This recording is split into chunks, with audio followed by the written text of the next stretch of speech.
study with Giri sister. Okay, chapter 15 area and perimeter of triangle and quadrilateral we are continuing.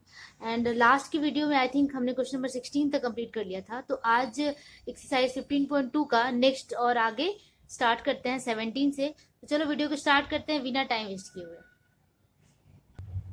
Okay, take a look. एक समबाहु त्रिभुज की प्रत्येक भुजा, अच्छा ये 16 हो चुका था. 17, एक समबाहु त्रिभुज और एक वर्गाकार क्षेत्र का क्षेत्रफल का अनुपात 3:2 रूट के अंदर आई थिंक दिया हुआ है. वर्ग क्षेत्र के विकर्ण की लंबाई 60 सेंटीमीटर हो, मतलब कि उसमें विकर्ण दे दिया है, that means hypotenuse is given. तो समबाहु त्रिभुज की परिसीमा ज्ञात करना है. हमें perimeter of equilateral triangle find करना है. चलो इसे करते हैं. ओके, तो क्वेश्चन में गिवन है the area of equilateral triangle, मतलब इक्विलैटरल ट्रायंगल का area, and the area of square is given 3:2 root 3:2. ये एक रेशियो दिया हुआ है. ठीक है, तो हमें पहले तो वो लिख लेते हैं कि ratio of area of equilateral triangle and area of square equals root 3:2. ये दिया हुआ है, sorry, root 3:2 is given. Okay, तो इसके बाद हमें करना क्या है कि if the length of the diagonal of the square is 60 centimetre, मतलब कि length of the diagonal of square दे दिया है 60 सेंटीमीटर, तो हमें क्या फाइंड करना है, calculate the perimeter of the equilateral triangle. Okay, तो हमारे पास क्या है, एरिया ऑफ इक्विलैटरल ट्रायंगल और एरिया ऑफ स्क्वायर. तो इन दोनों को पहले इंडिविजुअली फाइंड करते हैं कि एरिया ऑफ इक्विलैटरल ट्रायंगल क्या होगा. सपोज कि side of the equilateral triangle हमने x ले लिया. Suppose let side of equilateral triangle equals x centimetre. x centimetre हमने ले लिया. देन एरिया का फॉर्मूला हमें पता है कि एरिया ऑफ इक्विलैटरल ट्रायंगल या समबाहु त्रिभुज के क्षेत्रफल. ठीक है, equilateral triangle equals root 3/4 into side का square that is x square. ये हो गया स्क्वायर सेंटीमीटर एरिया. ठीक है, तो एरिया ऑफ इक्विलैटरल ट्रायंगल समबाहु त्रिभुज का क्षेत्रफल इतना आ गया हमारे पास. अब हम फाइंड करेंगे एरिया ऑफ स्क्वायर. तो एरिया ऑफ स्क्वायर फाइंड करने से पहले हमारे पास एक गिवन क्या है कि जो ये स्क्वायर है इसका डायगोनल दिया हुआ है, डायगोनल दिया हुआ था 60, वहां पे हाइपोटेनस नहीं दिया था actually. Diagonal was given 60 centimetre. ठीक है, डायगोनल 60 सेंटीमीटर दिया हुआ था. तो इसका एरिया निकालने से पहले हम इसका जो ये साइड है उसे हम फाइंड कर सकते हैं. हमें पता है कि स्क्वायर का ऑल साइड्स इक्वल होता है. ठीक है, then here it is given the diagonal of square is given 60 centimetre. ठीक है, अब डायगोनल ऑफ स्क्वायर हमें फॉर्मूला पता होता है कि डायगोनल ऑफ स्क्वायर का फॉर्मूला क्या होता है, √2 इंटू भुजा या फिर √2 इंटू साइड होता है ना. √2 इंटू साइड, तो साइड इंटू √2 होता है, साइड इंटू √2 या भुजा इंटू √2 इक्वल्स 60. ठीक है, अब हमें साइड पता नहीं है, यहाँ से हमें साइड ऑफ स्क्वायर पता चल जाएगा 60 डिवाइडेड √2. ठीक है, 60 डिवाइडेड √2. अब हमें निकालना क्या है, इसका एरिया निकालना है. तो एरिया ऑफ स्क्वायर निकालेंगे. Area of square equals, area का फॉर्मूला होता है भुजा का स्क्वायर या फिर साइड मल्टीप्लाई साइड का स्क्वायर, दैट इज 60/√2 मल्टीप्लाई 60/√4. ठीक है, अब इसे मल्टीप्लाई कर लेते हैं. तो देखो 60 × 60 हो जाएगा और ये √2 × √2 हो जाता है ना, रूट हट जाता है. 2 से इसको काटेंगे तो ये हो गया 30 और 30 से 60 से मल्टीप्लाई कर दो तो ये हो गया 1800 है ना, 1800 सेंटीमीटर स्क्वायर या स्क्वायर सेंटीमीटर. तो ये हो गया एरिया ऑफ स्क्वायर. अब हमारे पास जो पहले था जो दिया हुआ था उस पे हम आते हैं कि ratio of equilateral triangle and the area of square is given root 3:2. वहां पे हम जाते हैं. ठीक है, तो हमें फाइंड क्या करना था, पेरीमीटर ऑफ ट्रायंगल. ठीक है, इसका मतलब अगर हमें x मिल जाएगा, side of the equilateral triangle पता चल जाएगा, तो हम पेरीमीटर भी निकाल सकते हैं. तो चलो वहां से अब निकालते हैं हम. यहाँ में क्या करना है, अकॉर्डिंग टू द प्रॉब्लम करते हैं. ठीक है, अकॉर्डिंग टू प्रॉब्लम मतलब ये वाला चीज या तो आप पूरा लिख लो या फिर आप लिख सकते हो कि अकॉर्डिंग टू प्रॉब्लम की रेशियो ऑफ इक्विलैटरल ट्रायंगल है स्क्वायर. तो इक्विलैटरल ट्रायंगल का एरिया हमारे पास कितना आ गया था, √3/4 इंटू x स्क्वायर डिवाइडेड. ठीक है, या फिर आप रेशियो का साइन दे दो, ratio area of square that is 1800 equals √3:2, ये दिया था। ठीक है, अब यहां से हम क्या कर लेंगे, इसे डिवाइड कर लेंगे, √3/4 नीचे चला जाएगा, x² ऊपर, नीचे 1800 है ना, इसका मतलब ये डिवीजन हो जाता है, तो ये नीचे बटा में आ गया, और यहाँ पे भी √3/2, √3/2। ठीक है, अब हम क्या करेंगे, x² का वैल्यू निकालने, देखो √3 से √3 पूरा कैंसिल हो जाएगा, अगर ये उधर को जाता है तो ये डिवीजन में चला जाएगा, और √3 से √3 कैंसिल, तो डायरेक्ट हम यहाँ से कैंसिल कर सकते हैं। दैट इज x² इक्वल्स क्या हो जाएगा, ये ऊपर पूरा मल्टीप्लाई, तो 4 × 1800 डिवाइडेड 2, ये √3 तो पहले हट चुका है, अब 2 से इसको कट कर देंगे, 2 2 4, 18 2 3600। ठीक है, that is x is equal to √3600, जब भी स्क्वायर हटता है तो रूट चढ़ जाता है। ठीक है, that is x is equal to कितना आ गया, 60। 36 किसका स्क्वायर होता है, 6 का स्क्वायर होता है, और 00 का मतलब एक जीरो में ये ट्रांसफॉर्म हो जाएगा, अगर आप इसका रूट निकालेंगे तो 60 आ जाएगा, तो 60 सेंटीमीटर हमारा x आ गया, मतलब कि side of the equilateral triangle कितना आ गया, 60 सेंटीमीटर। तो हम यहाँ लिख सकते हैं कि side of equilateral triangle equals 60 centimetre. Then हमें फाइंड क्या करना था, perimeter, then perimeter equals perimeter of equilateral triangle 3 × side that is 60, ये हो गया, क्योंकि तीनों साइड्स इक्वल होते हैं इसलिए 3 से डायरेक्ट मल्टीप्लाई कर दो, ऐड करने की जगह पे इनको मल्टीप्लाई कर देते हैं, 180 सेंटीमीटर। तो ये हो गया आपका रिक्वायर्ड आंसर कि what is the perimeter of equilateral triangle. बहुत ही इजी क्वेश्चन था, कुछ भी नहीं है इसमें, कुछ ट्रिक लगाने की जरूरत ही नहीं थी। ठीक है, तो आपका ये इस तरीके से 70 नंबर कंप्लीट होता है। And let's move to the question number 18।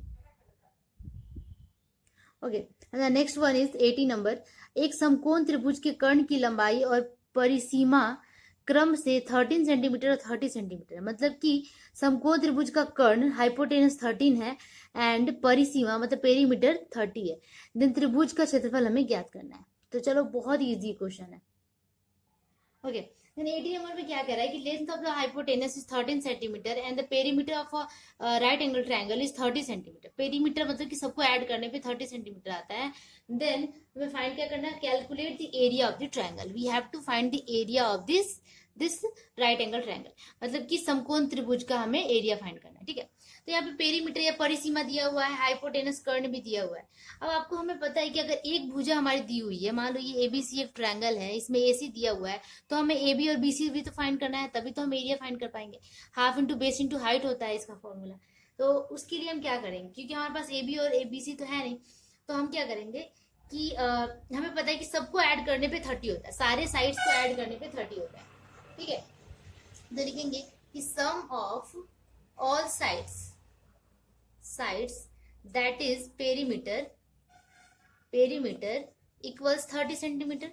ठीक है, तो सम ऑफ टू साइड्स कैसे निकाल सकते हैं कि sum of two sides equals 30 - 13, मतलब कि टोटल में से अगर इस हाइपोटेनस को माइनस कर देंगे तो सम ऑफ ये दो साइड जो था, इसका और इसका सम हमें पता चल जाएगा कि दोनों को ऐड करने पे कितना होता है। दैट इज कितना आ जाता है, ये 17 है, 17 centimetre sum of other two sides आ गया। ठीक है, अब मान लेंगे कि let one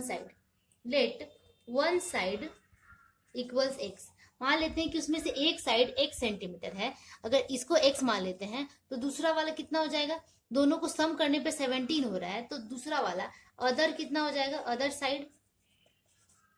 side equal 17 - x, कि दोनों को सम करने पे अगर 17 होता है तो पहला अगर x है तो दूसरा कितना हो जाएगा, 17 - x। मान लो अगर दोनों को सम करने पे अगर 17 हो रहा है, अगर पहला 10 है तो दूसरा कितना हो जाएगा, 7 हो जाएगा। हमने 17 - 10 कर दिया, उसी तरीके से 17 - x हमने यहाँ कर दिया, तो अदर साइड भी हमने यहाँ निकाली। अब 3 साइड्स हमारे पास है। ठीक है, अब हमें करना क्या है, हमें यहाँ से एरिया फाइंड करना है। लेकिन एरिया फाइंड करना बहुत इजी नहीं है। सबसे पहले तो जो x का टर्म है इसे हटाना पड़ेगा, तभी हम एरिया निकाल सकते हैं। तो हम यहाँ पे लगाते हैं, क्योंकि ये एक राइट एंगल ट्रायंगल है, एक समकोणिक त्रिभुज है, तो यहाँ पे हम इजिली वो लगा सकते हैं, क्या कहते हैं, पाइथागोरस थ्योरम हम यहाँ पे लगा सकते हैं। तो चलो सबसे पहले हम पाइथागोरस थ्योरम लगाते हैं। ठीक है, पाइथागोरस थ्योरम से हमें क्या पता है कि लंब का स्क्वायर, ये sorry hypotenuse square is equal to लंब स्क्वायर प्लस कर्ण, लंब का स्क्वायर जोड़ आधार का स्क्वायर इज इक्वल टू कर्ण का स्क्वायर, ये होता है। ठीक है, तो यहाँ पे लंब हमने अगर x मान लिया तो x स्क्वायर प्लस आधार मतलब बेस हमारा 17 माइनस x हो गया दूसरा साइड, तो कर्ण मतलब कि हाइपोटेनस का स्क्वायर, हाइपोटेनस है 13, 13 का स्क्वायर। ठीक है, यही होता है।